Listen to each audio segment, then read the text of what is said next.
Hello girls, how are you all? I hope so you all are fit and fine with all your family members and doing well with your studies also. हम लोग राष्ट्र का स्वरूप बेटा पढ़ रहे हैं और आज हम लोग इसका एक कंक्लूडिंग लेक्चर पढ़ेंगे जिसमें हम लोग संस्कृति के और तत्वों को समझेंगे और राष्ट्र के स्वरूप के निर्माण में संस्कृति का क्या योगदान हो सकता है और हम संस्कृति के लिए संस्कृति को की विरासत को और ज़्यादा बढ़ाने के लिए क्या कर सकते हैं, या आप एक बच्चे के रूप में कल को जब देश के नागरिक बनेंगे तो किस प्रकार से अपनी संस्कृति को और अधिक सुदृढ़ तरीके से अपने अंदर आत्मसात कर सकते हैं। इन्हीं कुछ विचारों को लेकर के हम लोगों का आज का लेक्चर है। तो चलिए हम लोग पहले उससे पूरा करते हैं और इसके साथ ही आपको कुछ रिटन वर्क भी दे रही हूँ जो कि आप अपनी कॉपी में करेंगे। एक चीज़ और ध्यान दीजिएगा कि जो मैं आपको वीकली असाइनमेंट दूंगी, असाइनमेंट वर्क कह सकते हैं, क्वेश्चन आंसर्स कह सकते हैं, उन सबको आप अपनी फेयर कॉपी में करेंगे। प्रोजेक्ट वर्क दूसरा है जिसे आप प्रोजेक्ट फाइल में करेंगे। जब आपको बताया जाएगा आप तभी प्रोजेक्ट फाइल में करेंगे, नहीं तो जो भी काम मैं आपको दे रही हूँ, चाहे वो मेरे नोट्स हैं और चाहे मैं आपको कुछ क्वेश्चंस देती हूँ, क्योंकि एकदम स्पून फीडिंग आपको बेटा नहीं कराएंगे कि आप बिल्कुल अपने कि जो मैं लिखाऊंगी केवल उतना ही लिखेंगे, क्योंकि हर तरह के क्वेश्चंस बनकर आ रहे हैं। सीबीएसई बोर्ड पर आधारित आपका अब पैटर्न हो गया है। तो जो भी इस तरह की चीज़ें हैं या क्वेश्चंस हैं या असाइनमेंट से रिलेटेड वर्क है या मेरे दिए नोट्स ही हैं, उन सब को आप अपनी फेयर कॉपी में करेंगे। And when I am giving you work I am already telling you कि in which copy you have to write. ठीक है ना। इसके साथ ही एक चीज़ और समझ लीजिए कि संस्कृत का काम आप संस्कृत की कॉपी में और ग्रामर की कॉपी में करेंगे। ठीक है, समझ में आ गया कि संस्कृत का काम आप संस्कृत की कॉपी में और संस्कृत ग्रामर की कॉपी में करेंगे, प्रोज का काम आप प्रोज की कॉपी में करेंगे और पद्य का काम आप पद्य की कॉपी में ही करेंगे। ठीक है, आई होप सो कि आपको सारी चीज़ें पढ़ाई में समझ में आ रही होंगी। अगर कुछ नहीं समझ में आ रहा है तो काइंडली मुझसे पूछिए, और जब भी मैं आपका गूगल मीट लूँ तब कोशिश करिए कि उसमें ज़्यादा से ज़्यादा बच्चे, मतलब सारे ही बच्चे करीब करीब उसको अटेंड करें और अपनी क्वेरीज़ को रखें, क्योंकि आपका बोर्ड का साल है। तो there should be no compromise बेटा with your studies at all. Okay, so let us see the chapter. तो देखिए बेटा, हम लोगों ने संस्कृति तत्व से लास्ट वीडियो में स्टार्ट किया था और उसके बाद संस्कृति इस पर आधारित 3-4 पैराग्राफ्स आपके लिए थे, और उसके बाद यहाँ पर हम लोगों ने अपने विषय को रोका था कि प्रत्येक जाति अपनी अपनी विशेषताओं के साथ इस युक्ति को निश्चित करती है और उससे प्रेरित संस्कृति का विकास करती है। इस दृष्टि से प्रत्येक जन की अपनी अपनी भावना के अनुसार पृथक पृथक संस्कृतियां राष्ट्र में विकसित होती हैं, परंतु उन सबका मूल आधार पारस्परिक सहिष्णुता और समन्वय पर निर्भर है।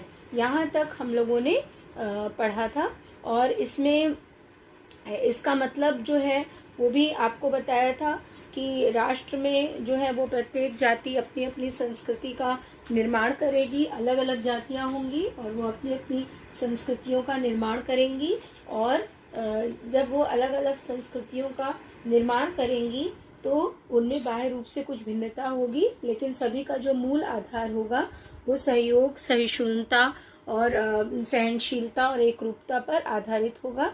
इसीलिए विभिन्नता में भी एकता होगी, भिन्नता में भी एकता विद्यमान रहेगी, और यही भारतीय संस्कृति की अनुपम विशेषता है। यहाँ तक मैंने आपको समझाया था। अब देखिए इसके आगे का पैराग्राफ।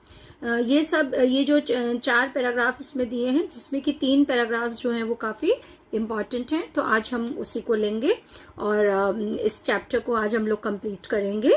देखिए, जंगल में जिस प्रकार अनेक लता, वृक्ष और वनस्पति अपने अदम्य भाव से उठते हुए पारस्परिक सम्मिलन से अविरोधी स्थिति प्राप्त करते हैं, उसी प्रकार राष्ट्रीय जन अपनी संस्कृतियों के द्वारा एक दूसरे के साथ मिलकर राष्ट्र में रहते हैं। जिस प्रकार जल के अनेक प्रवाह नदियों के रूप में मिलकर समुद्र में एक रूपता प्राप्त करते हैं, उसी प्रकार राष्ट्रीय जीवन की अनेक विधियां राष्ट्रीय संस्कृति में समन्वय प्राप्त करती हैं। समन्वय युक्त जीवन ही राष्ट्र का सुखदायी रूप है। फिर से एक बार पढ़ रहे हैं। जंगल में जिस प्रकार अनेक लता, वृक्ष और वनस्पति अपने अदम्य भाव से उठते हुए पारस्परिक सम्मिलन से अविरोधी स्थिति प्राप्त करते हैं, उसी प्रकार राष्ट्रीय जन अपनी संस्कृतियों के द्वारा एक दूसरे के साथ मिलकर राष्ट्र में रहते हैं। जिस प्रकार जल के अनेक प्रवाह नदियों के रूप में मिलकर समुद्र में एक रूपता प्राप्त करते हैं, उसी प्रकार राष्ट्रीय जीवन की अनेक विधियां राष्ट्रीय संस्कृति में समन्वय प्राप्त करती हैं। समन्वय युक्त जीवन ही राष्ट्र का सुखदायी रूप है। कुछ समझ में आया आपको कि यहाँ पर ये क्या कहना चाह रहे हैं लेखक? यहाँ पर लेखक ये कहना चाह रहे हैं कि जो आपसी मेलजोल होगा, उसी पर जब आपसी मेलजोल में कोई भी राष्ट्र रहेगा तभी वो सुख से रह सकता है। और किसका एग्जाम्पल दे रहे हैं? जंगल का, कि जिस प्रकार से जंगल में अनेक लता, वृक्ष और वनस्पति आदि अपने अदम्य भाव से उठते हुए और पारस्परिक सम्मिलन से अविरोध की स्थिति उत्पन्न करते हैं, प्राप्त करते हैं, और उसी प्रकार से जो राष्ट्रीय जन होंगे वो और संस्कृतियां होंगी, वो जब आपस में मिलेंगी तो वो भी एक अनूठी पहल का निर्माण करेंगी। समझ में आ रहा है कि वो क्या कहते हैं कि जिस प्रकार से आपसी मेलजोल से कोई राष्ट्र सुखी हो सकता है, इस बात पर उन्होंने बल दिया है। और लेखक यहाँ पर कहना ये चाह रहे हैं कि जैसे जंगल में या समुद्र में जैसे जो अविरोधी तत्व होते हैं और सौहार्दपूर्ण स्थिति फिर भी होती है, वहां पर जंगल में क्या होता है, विभिन्न प्रकार की वनस्पतियां होती हैं, लताएं होती हैं, पेड़ पौधे होते हैं, घास फूस होते हैं, लेकिन सब आपस में मेलजोल से रहते हैं। ठीक है ना, उनमें कोई विरोध या भेदभाव नहीं दिखाई देता है। तो यही लेखक यहाँ पर कहना चाहते हैं कि आप इसको इस तरह से लिखेंगे कि लेखक का कथन है कि जंगल और समुद्र में जैसे अविरोधी और सौहार्दपूर्ण स्थिति समाज में भी हमें मिलनी चाहिए या समाज में भी पाई जानी चाहिए, हमें उस स्थिति का निर्माण करना चाहिए, जिससे कि क्या होगा, जिससे कि राष्ट्र में, किसी भी राष्ट्र में मनुष्य जो हैं वो सुखी जीवन बिताएंगे। और कैसे वो सुखी जीवन बिताएंगे? कि जिस प्रकार से जंगल की वनस्पतियां, लताएं, पेड़ पौधे, घास फूस सब आपस में मेलजोल से रहेंगे तो उनमें कोई विरोध या भेदभाव नहीं होता है या नहीं दिखाई देता है, बल्कि जो वृक्ष हैं वो क्या करते हैं, उनकी वो लताएं जो हैं वो लिपटी रहती हैं, लताएं जो हैं वो उनसे चिपकी रहती हैं और वो उनको सहारा देते हैं वृक्ष, और उनकी उन्नति में सहायक होते हैं। और लताएं भी जो हैं वो वृक्ष की उन्नति में सहायक होती हैं। इसी प्रकार से अगर हम अपने भूभाग को देखेंगे तो हम पाते हैं कि अनेक नदियां समुद्र में मिल करके एक रूपता धारण करती हैं और अपना व्यक्तिगत जो अस्तित्व है और जो अहंकार है उसको खो करके वो क्या करती हैं, समुद्र का रूप धारण कर लेती है। करती हैं कि नहीं? तो दो एग्जाम्पल इन्होंने यहाँ पर समुद्र के, और जैसे जिस प्रकार जल के अनेक प्रवाह नदियों के रूप में मिलकर समुद्र में एक रूपता प्राप्त करते हैं। इस लाइन को पढ़िए कि जिस प्रकार जल के अनेक प्रवाह नदियों के रूप में मिलकर समुद्र में एक रूपता प्राप्त करते हैं,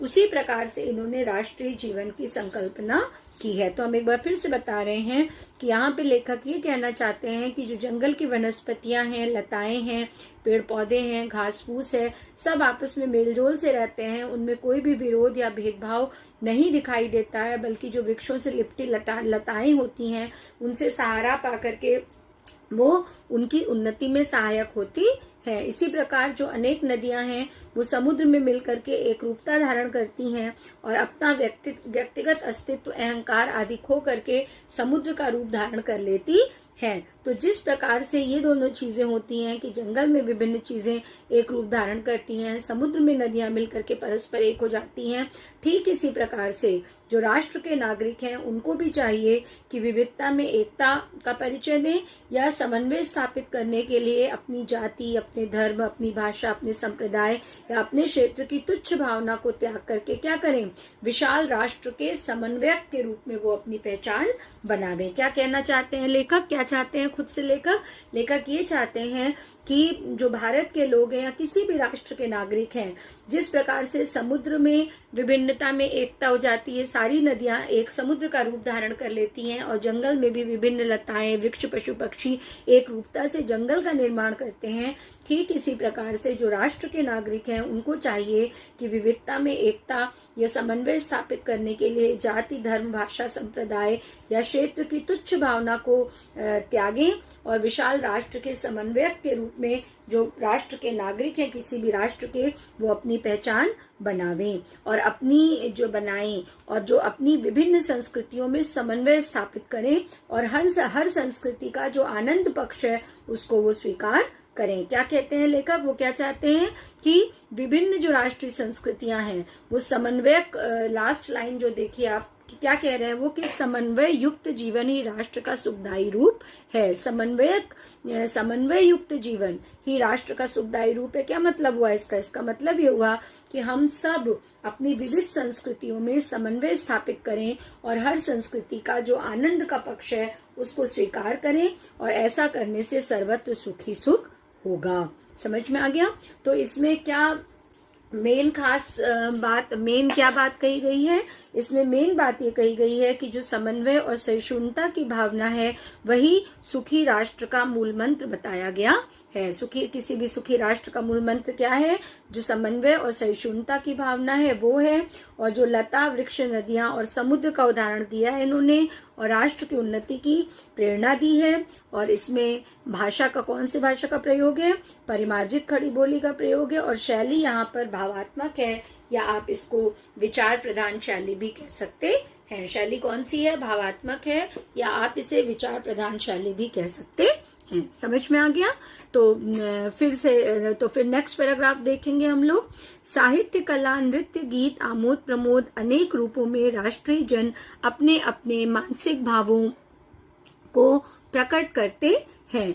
आत्मा का जो विश्वव्यापी आनंद भाव है वह इन विविध रूपों में साकार होता है।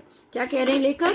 कि साहित्य, कला, नृत्य, गीत, आमोद प्रमोद अनेक रूपों में राष्ट्रीय जन अपने अपने मानसिक भावों को प्रकट करते हैं। आत्मा का जो विश्वव्यापी आनंद भाव है वह इन विविध रूपों में साकार होता है। यद्यपि बाह्य रूप की दृष्टि से संस्कृति के ये बाहरी लक्षण अनेक दिखाई पड़ते हैं, किंतु आंतरिक आनंद की दृष्टि से उनमें एक सूत्रता है। जो व्यक्ति सहृदय है वह प्रत्येक संस्कृति के आनंद पक्ष को स्वीकार करता है और उससे आनंदित होता है। इस प्रकार की उदार भावना ही विविध जनों से बने हुए राष्ट्र के लिए स्वास्थ्यकर है। एक बार फिर से इसकी रीडिंग करिए, मेरे साथ करिए, तब आपको समझ में आएगा कि वो क्या कह रहे हैं लेखक। कि यद्यपि बाह्य रूप की दृष्टि से संस्कृति के ये बाहरी लक्षण अनेक दिखाई पड़ते हैं, किंतु आंतरिक आनंद की दृष्टि से उनमें एक सूत्रता है। जो व्यक्ति सहृदय है वह प्रत्येक संस्कृति के आनंद पक्ष को स्वीकार करता है और उससे आनंदित होता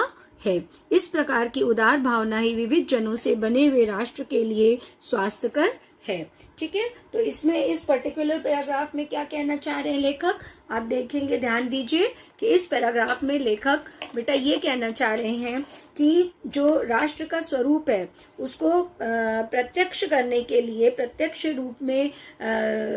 रूप देने के लिए या प्रत्यक्ष रूप ग्रहण करने के लिए सर्वप्रथम तत्व जो है वो पृथ्वी है और उसके बाद जन है और उसके बाद जो प्रधान तत्व तीसरा है वो संस्कृति है। और इसका परिचय देते हुए लेखक यहाँ पर संस्कृति के जो विभिन्न तत्व हैं उनके महत्व की समीक्षा करते हैं। जितने भी विभिन्न तत्व हैं संस्कृति के, उनके महत्व की यहाँ पर वो चर्चा कर रहे हैं लेखक। और लेखक यहाँ पर साहित्य, कला और नृत्य का उदाहरण इसमें ले रहे हैं। किसका उदाहरण ले रहे हैं? साहित्य का, कला का और नृत्य का उदाहरण यहाँ पर वो लेते हैं और हम लोगों को ये बताने की कोशिश कर रहे हैं कि जिस प्रकार से विभिन्न संस्कृतियों का संयोग जब होता है, लेकिन तब भी चाहे वो भारत का राष्ट्र है, चाहे वो किसी भी अन्य कोई भी अन्य राष्ट्र है, तो जिस प्रकार से उनमें एकता है ना, तो इसीलिए इस तरह से हमारा भी जो राष्ट्र है उनमें भी एकता होनी चाहिए, क्योंकि इसमें भी विभिन्न संस्कृतियों का समावेश है। ठीक है, तो यहाँ पर हम इसको, इस पैराग्राफ को इस तरह से भी कह सकते हैं कि आप, चूंकि इसमें साहित्य की बात करी गई है, संगीत की बात करी गई है, कला, नृत्य, चित्र आदि की बात करी गई है, तो इसको हम ये भी कह सकते हैं कि कला वास्तव में क्या है? कला वास्तव में समाज का या साहित्य का दर्पण कहा जाता है। साहित्य को, समाज को क्या कहा जाता है? साहित्य का दर्पण। क्या आपको पता है कि समाज जो है वो साहित्य का दर्पण कहलाता है, और जो कला है वो समाज का दर्पण कहलाता है। समझ रहे हैं? जो समाज है वो साहित्य का दर्पण कहलाता है, और उसमें जो कला है वो क्या है? वो समाज का दर्पण कहलाता है। दोनों में कंफ्यूजन मत करिएगा। ठीक है, समाज को साहित्य का दर्पण कहा जाएगा। समाज को किसका दर्पण कहा जाएगा? साहित्य का दर्पण। और कला को समाज का दर्पण। और कला है क्या?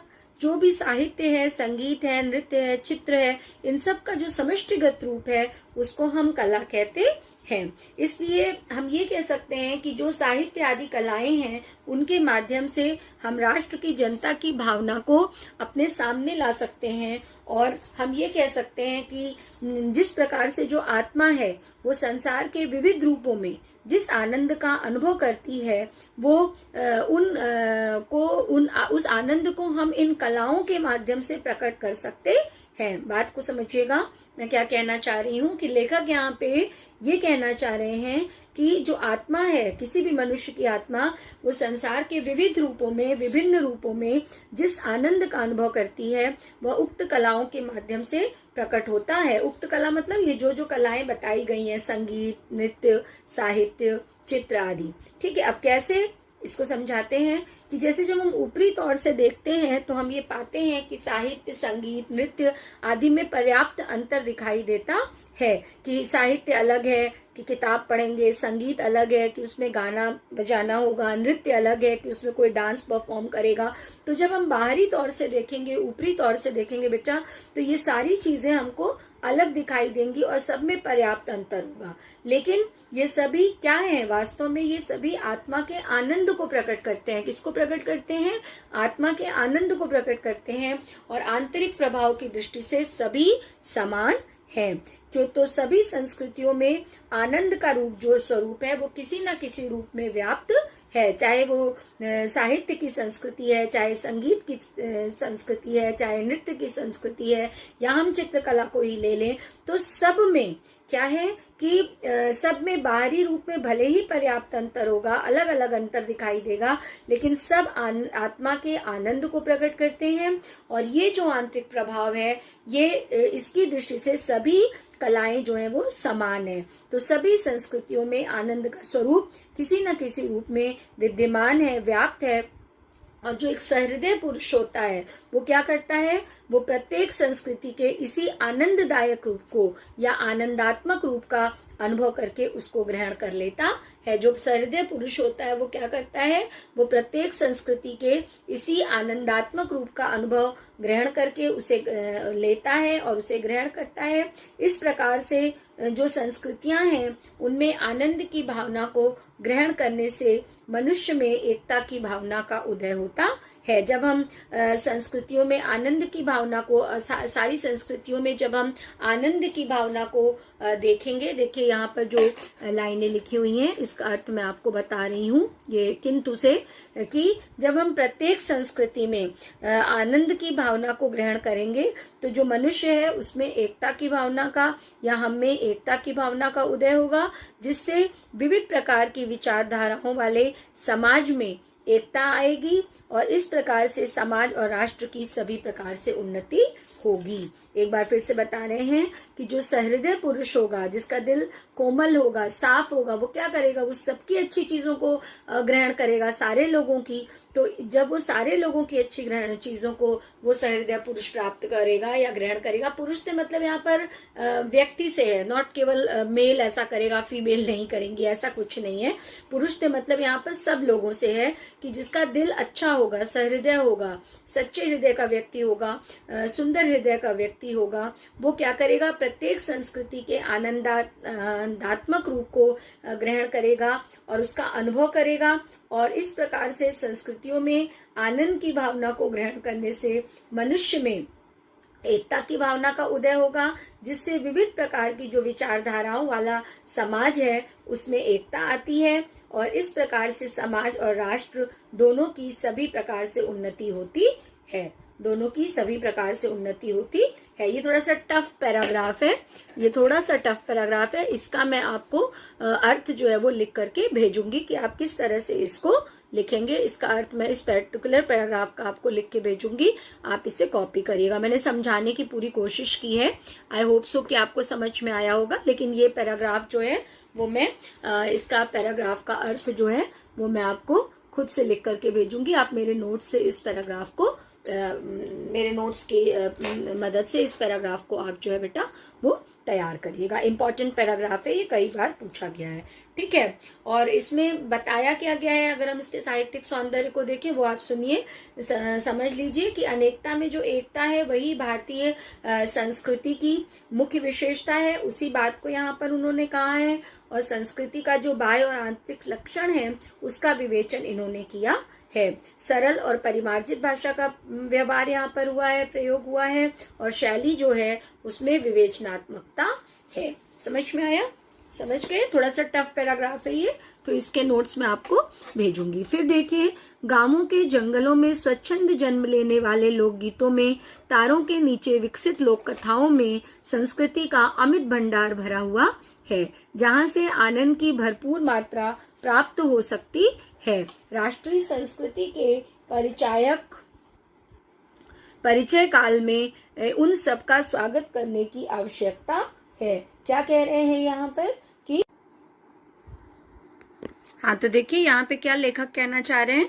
यहाँ पे बेटा लेखक ये कहना चाह रहे हैं कि जो गांवों के जंगल हैं उनमें जो स्वच्छंद जन्म लेने वाले लोकगीत हैं, मतलब जो गांवों के जंगलों में लोग रहते हैं वो अपने आप ही किन्हीं प्रकार की बहुत डिफरेंट प्रजातियों के रहते हैं, तो अपने आप ही लोकगीतों का निर्माण कर लेते हैं। और तारों के नीचे विकसित लोक कथाओं में, मतलब जो गांव हैं जहां पर खुले आकाश है, आजकल तो जो बड़े शहर हैं उसमें तो आपको मल्टी स्टोरी बिल्डिंग्स वगैरह ही दिखाई देती है ना सारी, लेकिन जो यहाँ पर वो कह रहे हैं कि यहाँ पर वो उन चीजों की बात कर रहे हैं जहां पर कि धरती है, खुला आकाश है, गांव है और बहुत मल्टी स्टोरी बिल्डिंग्स नहीं है, बल्कि क्या है, बल्कि जो लोक कथाएं हैं वो तारों के नीचे विकसित होती हैं कि तरह तरह की संस्कृतियों का अमित भंडार भरा हुआ है। अमित मतलब क्या होता है? अमित मतलब होता है अतुल्य भंडार भरा हुआ है, ठीक है ना। तो वो जो भंडार भरा है वहां से हमको आनंद की भरपूर मात्रा प्राप्त हो सकती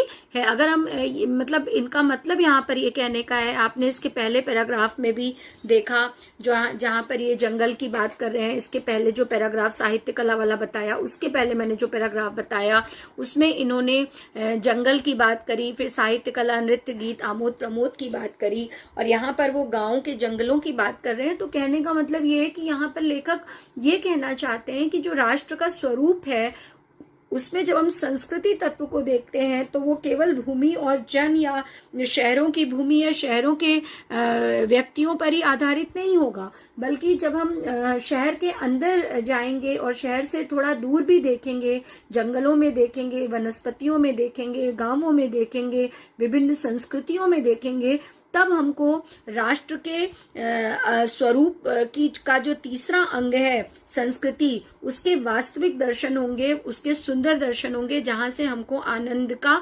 भरपूर भंडार मिलेगा। क्यों? क्योंकि वहां के लोग क्या होंगे, वहां के लोग सहज होंगे, सरल होंगे। आप जैसे देखते हैं कि ये इसमें हम टाइप्ड तो नहीं कहेंगे, ऐसा नहीं कहेंगे कि शहर के लोग बहुत धूर्त और चालाक होते हैं और गांव के लोग बहुत सीधे साधे होते हैं, ऐसा नहीं है। सब जगह अच्छे लोग होते हैं, सब जगह बुरे लोग होते हैं। लेकिन यहाँ पर लेखक का मतलब ये कहने का है कि जो व्यक्ति जितना सीधा साधा और सरल होगा उसमें संस्कृति के उतने ज्यादा दर्शन होंगे और उसमें हमको आनंद की उतनी अधिक मात्रा मिलेगी। और जो राष्ट्रीय संस्कृति का जब परिचय काल होगा तो हमें उन सबके स्वागत करने की आवश्यकता होगी। अर्थात जब हम राष्ट्र के स्वरूप में संस्कृति की संकल्पना करेंगे या संस्कृति का हम परिणात्मक विवेचन देखेंगे कि किस तरह से संस्कृति हमको प्राप्त हो सकती है, तो हम केवल शहरों के लोगों को ही नहीं देखेंगे या मल्टी स्टोरी बिल्डिंग्स को ही नहीं देखेंगे, बल्कि हम गांवों के अंदर जाकर के जंगलों में और जो उनकी जो लोकल संस्कृति है वहां के लोगों की ना, हम उनके दर्शन भी करेंगे। जैसे मैं आपको एक एग्जांपल देती हूँ, जैसे आप गोरखपुर में रहते हैं तो आपको गोरखपुर और भोजपुरी भाषा का बहुत ज्ञान होगा, है ना, अधिकतर बच्चों को होगा क्योंकि आप यहाँ के मूल निवासी हैं। ठीक है, मैं तो बाहर से आई हूँ, आप यहाँ के मूल निवासी हैं। तो क्या है, जैसे भोजपुरी भाषा है, भोजपुरी भाषा लोक संस्कृति की भाषा और बहुत ही मीठी भाषा है। जो लोग नेचुरल रूप से संस्कृति को जानते हैं, भोजपुरी संस्कृति को, वो जानेंगे कि भोजपुरी एक बहुत ही मीठी भाषा कही गई है, लेकिन उसका प्रयोग जो है वो गलत तरीके से गानों में होता है। तो कहा जाता है कि भोजपुरी का संगीत अश्लील है, लेकिन ऐसा नहीं है। उसका प्रयोग किस तरह से हो रहा है किसी भी चीज का, ये तो पर्सन पर निर्भर करेगा ना कि कौन व्यक्ति कैसा उसका प्रयोग कर रहा है। जैसे आप स्कूल जब आते हैं, अभी तो आप स्कूल नहीं आ रहे हैं, स्कूल आते हैं तो बच्चे जो हैं वो इंग्लिश और हिंदी ही पढ़ते हैं और अपनी लोक भाषा को भूलने लगते हैं। तो लेकिन मैं हमेशा आपको क्लास में एज अ लैंग्वेज टीचर कहती हूँ कि आपको हिंदी आनी चाहिए, इंग्लिश आनी चाहिए और अपनी मदर टंग, अपनी जो आपकी मूल भाषा है वो जरूर आनी चाहिए। क्योंकि यदि आप अपनी संस्कृति से जुड़े रहेंगे तभी आप जो हैं वो जीवन में कुछ कर पाएंगे। क्योंकि अगर आप किसी दूसरे की संस्कृति को अपनाएंगे, किसी की भी, ऐसा नहीं कि मेरा मतलब विदेशी संस्कृति या अंग्रेजी से, यहाँ बिल्कुल नहीं है। अगर आप किसी भी संस्कृति को, अगर आप मेरे घर की संस्कृति अपनाएंगे तो अच्छी चीजों को आप अपनाएंगे, मैं आपकी अच्छी चीजों को अपनाऊंगी, बहुत अच्छा होगा। लेकिन अगर आप अपने घर को भूल जाएंगे और मेरे ही घर की संस्कृति को अपनाएंगे तो क्या होगा, आप उसके जड़ तक नहीं पहुंच पाएंगे और आपका जो ज्ञान होगा वो अधकचरा ज्ञान होगा। क्यों ना आप अपना रह पाएंगे, ना आप मेरे हो पाएंगे। बात को समझ रहे हैं? तो इसलिए यहाँ पर लेखक ये कहना चाहते हैं कि हम जो हैं वो संस्कृति की जब बात करें तो संस्कृति की बातों के लिए हमें लोगों को अंदर से स्पर्श करना होगा, हृदय से स्पर्श करना होगा कि उनकी क्या कला है, क्या साहित्य है, किस प्रकार का वो गीत गाते हैं, किस प्रकार से वो आमोद प्रमोद मनोरंजन करते हैं, नृत्य करते हैं। और वहाँ के जो गीत हैं, जो लोकगीत हैं और जो लोक कथाएं हैं, उन सब में संस्कृति का एक विशाल अनुपम भंडार भरा हुआ है, जिससे कि हमें वास्तविक आनंद की प्राप्ति होगी। और जब हम संस्कृति के परिचय काल की बात करेंगे तो हमको उन सब के स्वागत करने की जरूरत होगी। समझ में आ गया? आई होप सो कि आपको ये पैराग्राफ समझ में आया होगा। तो अब देखिए, बाय गॉड्स ग्रेस हम लोग last but not the least paragraph में पहुंच चुके हैं इस चैप्टर के। तो चलिए उसको पढ़ते हैं कि पूर्वजों ने चरित्र और धर्म, विज्ञान, साहित्य, कला और संस्कृति के क्षेत्र में जो कुछ भी पराक्रम किया है, उस सारे विस्तार को हम गौरव के साथ धारण करते हैं और उसके तेज को अपने भावी जीवन में साक्षात देखना चाहते हैं। यही राष्ट्र संवर्धन का स्वाभाविक प्रकार है, जहां अतीत वर्तमान के लिए भार रूप नहीं है, जहां भूत वर्तमान को जकड़ नहीं रखना चाहता वरन अपने वरदान से पुष्ट करके उसे आगे बढ़ाना चाहता है, उस राष्ट्र का हम स्वागत करते हैं। इसको जरा ध्यान से पढ़िए, मैं फिर से एक बार रीडिंग लगा रही हूँ, आप भी मेरे साथ रीड करिए कि पूर्वजों ने चरित्र और धर्म, विज्ञान, साहित्य, कला और संस्कृति के क्षेत्र में जो कुछ भी पराक्रम किया है, उस सारे विस्तार को हम गौरव के साथ धारण करते हैं और उसके तेज को अपने भावी जीवन में साक्षात देखना चाहते हैं। यही राष्ट्र संवर्धन का स्वाभाविक प्रकार है, जहां अतीत वर्तमान के लिए भार रूप नहीं है, जहां भूत वर्तमान को जकड़ नहीं रखना चाहता वरन अपने वरदान से पुष्ट करके उसे आगे बढ़ाना चाहता है, उस राष्ट्र का हम स्वागत करते हैं। यहाँ पर लेखक ये कह रहे हैं, इसका प्रसंग क्या होगा, अगर आप इसको ध्यान से पढ़िए और देखिए तो आप पाएंगे कि लेखक यहाँ पर कह रहे हैं कि हमको अपने अतीत के इतिहास से प्रेरणा ग्रहण करनी होगी और जो भी राष्ट्र अपने अतीत के इतिहास से प्रेरणा ग्रहण करेगा वह राष्ट्र वास्तव में महान होगा। और इसको क्या इसका आप प्रसंग लिखेंगे, इम्पोर्टेंट पैराग्राफ है आपका ये लास्ट वाला पैराग्राफ। तो देखिए आप इसमें ये प्रसंग लिखेंगे कि जो भी व्यक्ति अपने अतीत के इतिहास से प्रेरणा ग्रहण करेगा या जो भी राष्ट्र अपने अतीत के इतिहास से प्रेरणा ग्रहण करेगा वो वास्तव में महान होगा। और इसको हम व्याख्यायित कैसे करेंगे, कैसे इसको एक्सप्लेन करेंगे कि लेखक यहाँ पर ये कहना चाहते हैं कि जो हमारे पूर्वज हैं उन्होंने अपने आचरण, अपने धर्म, अपना विज्ञान, अपनी संगीत, अपना साहित्य, अपनी कला और संस्कृति के क्षेत्र में जो भी प्रगति की है, जो भी शौर्य प्रदर्शन किया है, वो सब हमारे लिए गौरव की बात है। क्या कह रहे हैं लेखक यहाँ पे?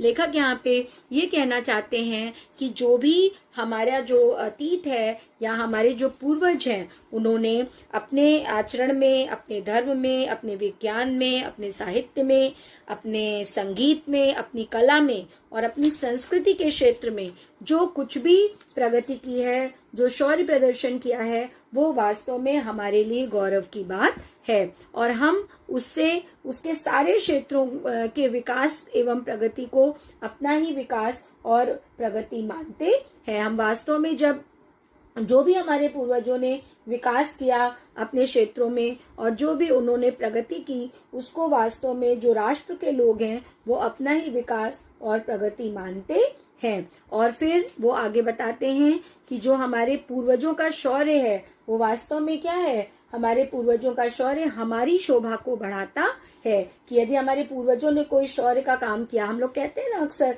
आप लोगों ने सुना होगा, घरों में जो दादा दादी लोग हैं, बुजुर्ग लोग हैं, नाना नानी लोग हैं या आपके पिताजी लोग, हम फलाने के खानदान के हैं, हमारे खानदान वालों ने ये काम किया, ऊंचा काम किया है, तो उसको क्या मानते हैं? वो अपना शौर्य मानते हैं, है ना, अपने अतीत को अपना शौर्य मानते हैं। तो यहाँ पर वो यही कह रहे हैं कि जो हमारे पूर्वज हैं उनका जो शौर्य है वो हमारी शोभा बढ़ाता है। और ये परम आवश्यक है हमारे लिए कि हम जो अतीत का ज्ञान है उसका उपयोग करें और वर्तमान जीवन को अधिक सुंदर और कल्याणप्रद बनाने के लिए करें। कि जो हमारे पूर्वजों का ज्ञान है उसका प्रयोग हम वर्तमान को और अधिक सुंदर और कल्याणप्रद बनाने के लिए करें। और जो अतीत है वो किसी भी प्रकार से, यहाँ पर वो ये भी कह रहे हैं कि लास्ट लाइनों में आप देखेंगे, यहाँ पर जो लास्ट लाइन इस चैप्टर की है कि वो यहाँ पर ये कह रहे हैं कि जो अतीत है वो हमारे लिए भार का स्वरूप नहीं है,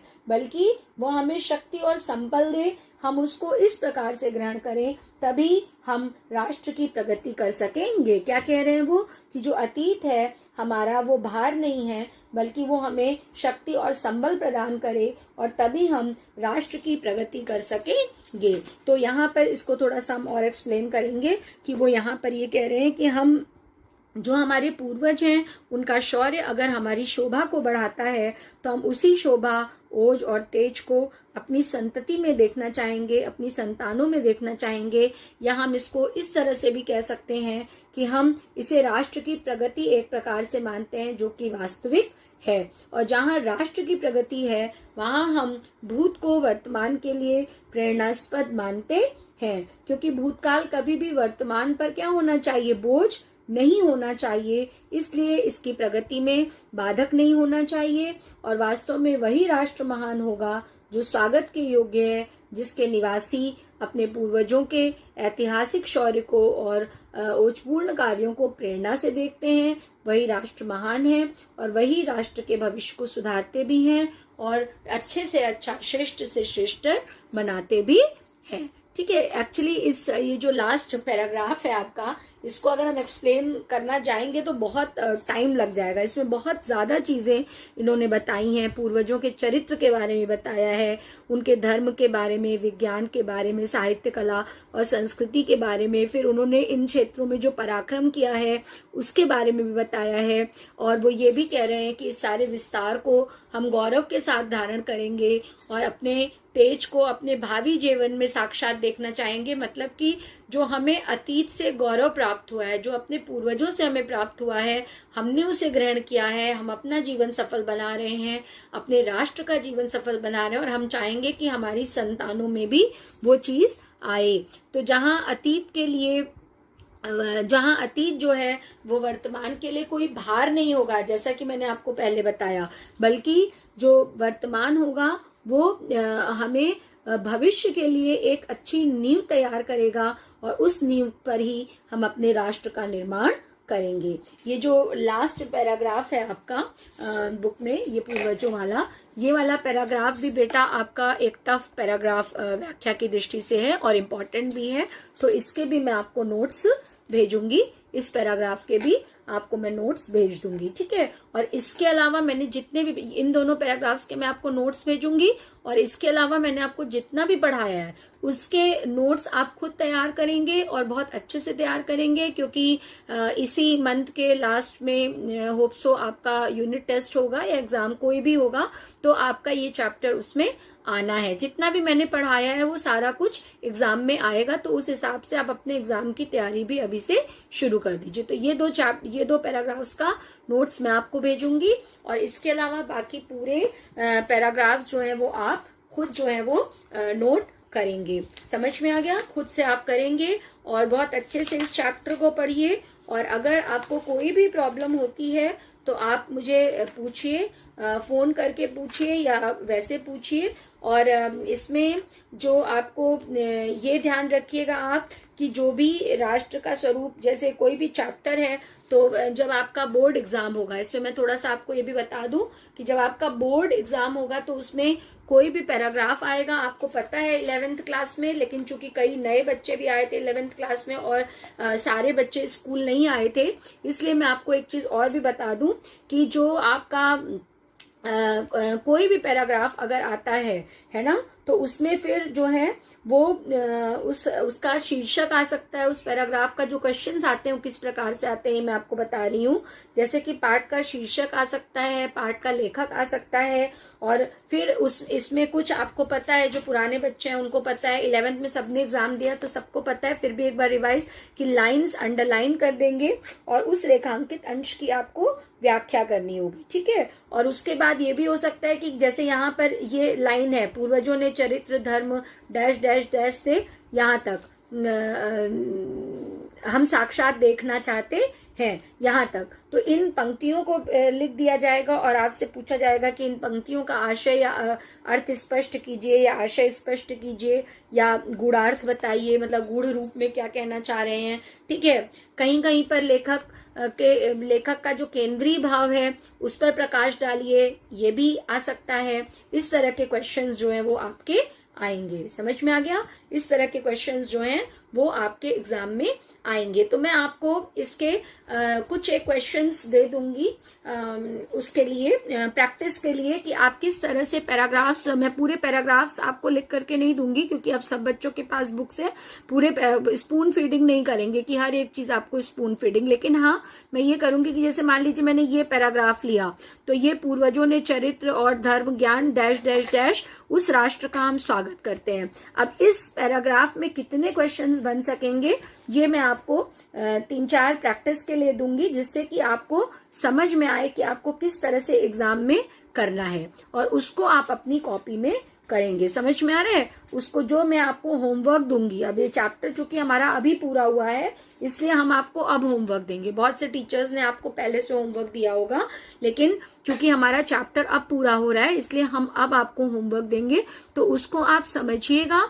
होमवर्क करने से ज्यादा पहले समझिएगा, चीटिंग करके मत करिएगा कि हम बुक से कर ले, गाइड से कर लें, क्वेश्चन बैंक से कर लें। No, be honest with yourself, क्योंकि अगर आप ऑनेस्ट रहेंगे और ऑनेस्टली चीजों का जवाब देंगे तो आपको समझ में आएगा। तो बेटा मैं क्या करूंगी कि आपको 3-4 पैराग्राफ्स के प्रैक्टिस के लिए दूंगी, असाइनमेंट के रूप में आप कह लीजिए या टेस्ट के रूप में कह लीजिए, और उसको आप अपनी फेयर कॉपी में ही करेंगे। किसमें करेंगे? फेयर कॉपी में ही करेंगे, और उन क्वेश्चंस का आंसर लिखने की कोशिश खुद से करेंगे। समझ में आ गया? इन क्वेश्चंस का आंसर लिखने की कोशिश आप खुद से करेंगे, जिससे कि आपको समझ में आएगा कि आपको एग्जाम में क्या करना है। Is it clear? इससे आपको समझ में आएगा कि आपको एग्जाम में किस तरह से क्वेश्चन आंसर आएंगे। ठीक है, समझ में आ गया? ओके, तो फिर आज के लिए इतना ही। आज मैंने आपको काफी पढ़ा दिया, और इसके अलावा मैं आपको बीच बीच में क्वेश्चंस दूंगी, उनका आप रिप्लाई करेंगे और उनको आप अपनी कॉपी में करेंगे। कोई भी प्रॉब्लम होती है तो मुझसे पूछिएगा। और अब नेक्स्ट टर्न से हम आपका संस्कृत का एक चैप्टर शुरू करेंगे, क्योंकि हमने पोयम एक कर ली, कहानी कर ली, प्रोज कर लिया, तो एक हमारा संस्कृत ही बचा है। तो उस संस्कृत का चैप्टर को भी हम शुरू करेंगे। समझ में आ गया? संस्कृत का चैप्टर जो है वो हम शुरू करेंगे, ताकि जो भी एग्जाम हो, मतलब ताकि पैरेलल में आपकी सारी चीजें चलती रहे। ठीक है, तो हम जब आपको वर्क भेजेंगे तो उसको आप अपनी फेयर कॉपी में करेंगे। ध्यान से सुन लीजिए, फिर से कह रहे हैं, फेयर कॉपी में करेंगे, प्रोजेक्ट फाइल में नहीं करेंगे। प्रोजेक्ट फाइल में आपने जो किया है वो आपने सबमिट कर दिया है। अब जो काम दे रहे हैं वो आपने जो प्रोज की फेयर कॉपी बनाई है उसमें करेंगे। और आई होप सो कि आपने अब तक सारे बच्चों ने प्रोज की कॉपी बना ली होगी, क्योंकि मैंने आपसे कहा था कि बेटा प्रोज की और पोयम की अलग अलग कॉपी बना लीजिए, क्योंकि पोयम में काफी सारा पोर्शन है और प्रोज में आप पीछे के पेजेस में बाकी काम भी कर सकते हैं। तो स्टार्टिंग में ही आपको बता दिया था कि 3 कॉपी आप बनाएंगे, एक प्रोज की, एक पोयम की और एक संस्कृत की। अगर अभी तक आपने नहीं बनाई है तो प्लीज आप बना लीजिए। और जो बच्चों ने साथ में अगर आपने काम किया है तो आप संस्कृत वाला पोर्शन या ग्रामर वाला पोर्शन अपनी 11th की कॉपी में भी कर सकते हैं। और अगर आपने उस तरह से नहीं किया है तो जिस तरह से मैं आपसे कह रही हूं आप उस तरह से अपना काम करिएगा। ठीक है, और वैसे भी आपको जो टीचर्स, जो भी आपके ऑफलाइन टीचर्स पढ़ाएंगे, तो जरूरी नहीं है कि मैं पूरे सेक्शन में आपका फर्स्ट और सेकंड दोनों पेपर लूंगी। मैं कुछ सेक्शन में केवल सेकंड पेपर लूंगी और कुछ सेक्शन में पूरा पेपर लूंगी। तो फिर कॉपी हम लोगों को चेक करने में भी प्रॉब्लम होती है, इसलिए आप फर्स्ट पेपर की और सेकंड पेपर की अलग अलग कॉपी बनाएंगे। समझ में आ गया? फर्स्ट पेपर की और सेकंड पेपर की अलग अलग आप कॉपी बनाएंगे। फर्स्ट पेपर मतलब प्रोज पोयम की अलग और संस्कृत और ग्रामर की एक separate copy. Is it clear? जो मैंने संस्कृत ग्रामर की आपको संस्कृत का ग्रामर दिया था उसकी आप एक अलग कॉपी बनाएंगे। मैंने आपको जब ग्रामर पोर्शन भेजा था तभी बता दिया था। अगर आपने अभी तक नहीं बनाई है तो आप जरूर बना लें, जिसमें आप एक ग्रामर का पोर्शन दोबारा लिख लीजिए। दोबारा लिखने में कोई प्रॉब्लम नहीं होगी, आपका रिवाइज होगा और हम लोगों को भी कॉपी चेक करने में कोई भी असुविधा नहीं होगी। Is it clear? तो आप इसको जरूर करिएगा। ठीक है, समझ में आ गया? ओके, तो फिर अगले वीडियो में फिर से मिलते हैं और बीच में गूगल मीट में तो मिलेंगे ही। तब तक के लिए God bless you, thank you.